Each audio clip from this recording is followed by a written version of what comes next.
Bismillahirrahmanirrahim. Assalamualaikum warahmatullahi wabarakatuh. Welcome to all the speakers and participants.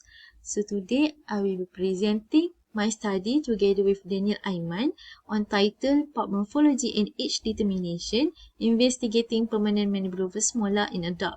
We were supervised by Dr. Shatira Najmi Abdullah and Associate Professor Dr. Aspadilla Alex.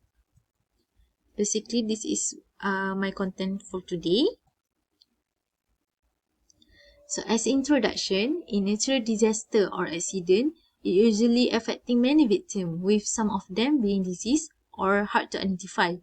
Thus, to identify the victim, we need to estimate these characteristics such as age, sex, stature, and ancestry. So from our body, there are many structures that can be helpful in identification, and one of them is dental structures. So dental structures can be helpful in identifying individual because it has protected and hardened structures which resistant to decomposition and high temperatures.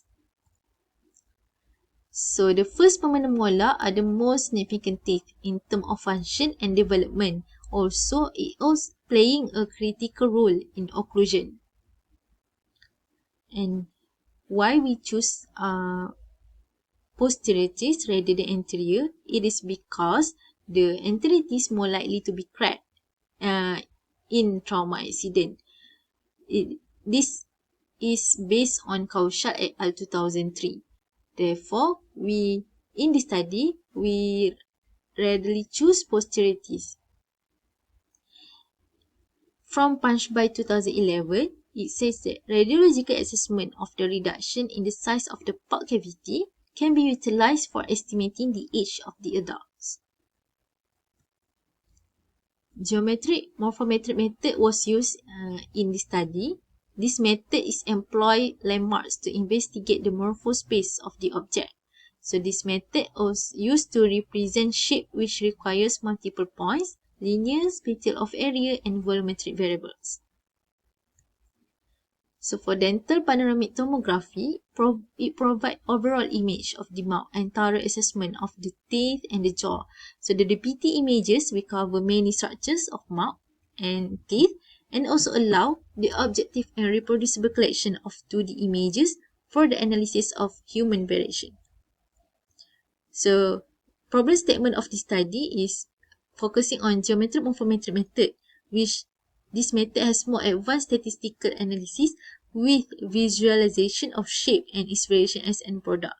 Thus, in this study, the DPT will be studied through GM method to obtain the size and shape of permanent mandibular molar for age determination in Malay adult population. Our general objective is to determine the features of permanent mandibular molar variation using GM analysis in Malay population in different age group. Specifically, we want to determine the differences of size and shape of pulp chamber of the tooth from the permanent mandibular molar. So, our study is retrospective study which consume 1 year and located at Dental Clinic of Faculty of Dentistry, University Science Islam Malaysia. So, our sample size is 385, accounted 95% confident interval, which calculated by OpenAP software. So for sampling, we use non-probability purposive universal sampling method, and we has obtained ethical clearance from USIM Research Ethics Committee.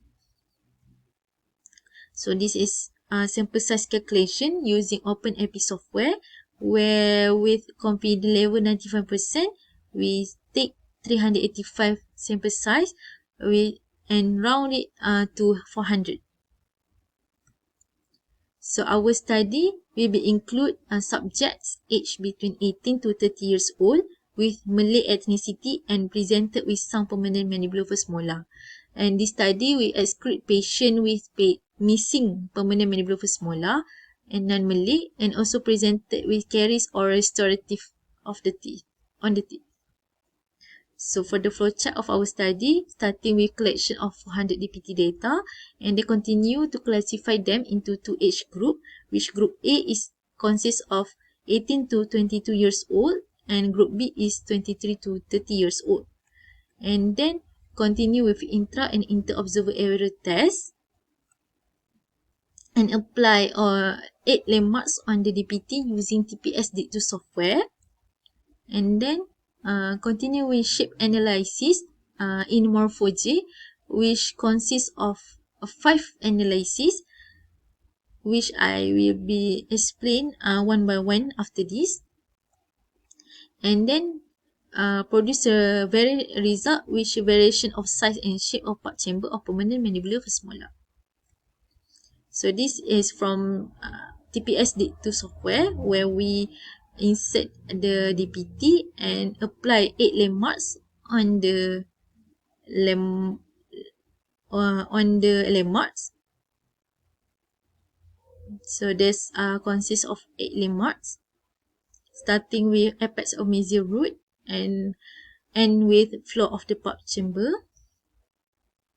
And then continue with 4 analyses with GPA, generalized Procrustes analysis, which is a raw landmark analysis. PCA is a principal component analysis, which determine the differences between sample of different age group. And then CVA, canonical variate analysis, which capture relationship between groups based on sample centroid. And then the FA, which cross validation and assess classification accuracy. So firstly is GPA. So for generalized Procrustes analysis, it involves 3 stages, which translation, rotation, and scaling, rescaling. So for GPA, we produce a new matrix of Procrustes coordinates, which superimpose each set of landmark before rescaling and rotating to a centroid size. So this is a result from our study based on the GPA. So for the figure 1, this figure on the right, it shows generalized Procrustes analysis consisting of scatter plot of the superimposed landmark configuration, which overall are 8 landmarks on 400 DPT image. So the blue dots will represent the mean landmark position, and the black dots is represent the landmark position for individual configuration for each 400 sample. And then continue with PCA. So this will result. The first 5 principal components will exhibit 81% variation in part chamber shape. And then Procrustes ANOVA. So this is consists of from this centroid size and shape. So from this Procrustes ANOVA, there is significantly difference in centroid size and shape between each age group. And then continue with canonical variate analysis, which the red one it represent group A and the blue one is represent group B. So from this, there are 2 distinguishable group with some overlapping in it, which showing there's significant difference in all group ages. So then for discriminant function analysis, so we compare with group A and group B. So for discriminant function, there's 91% and 89%. And then from cross validation is 91% and 83%. So the classification rate from cross validation analysis showed that permanent mandibular first molar was accurately classified in more than 50% in the comparison. So this is a wireframe of the pulp chamber. So the green wireframe will show the mean result, while the blue wireframe showed the actual result from 400 data. So for the summary from all the analyses, the first 5 principal components exhibited 81% variation in part chamber shapes, and from the Procrustes ANOVA it showed that there is significantly difference in centroid size and shape between different age group, and from the mahal and novice distance showed that there are significantly different also with 2.4687. And the discriminant function test was ranged between 91 to 89% and 91 to 83% after cross validation. As for the conclusion, in brief, size and shape of part of permanent mandibular first molar is useful for age estimation in forensic scenario due to its distinct morphological shape. So our study also indicates that analyzing pulp morphology through GM method can be employed to a certain age. So this is our references. So I closed this presentation with dalil from Surah At-Tin verse 4. We have certainly created man in the best of stature. By that, I end my presentation. Thank you for listening and Assalamualaikum warahmatullahi wabarakatuh.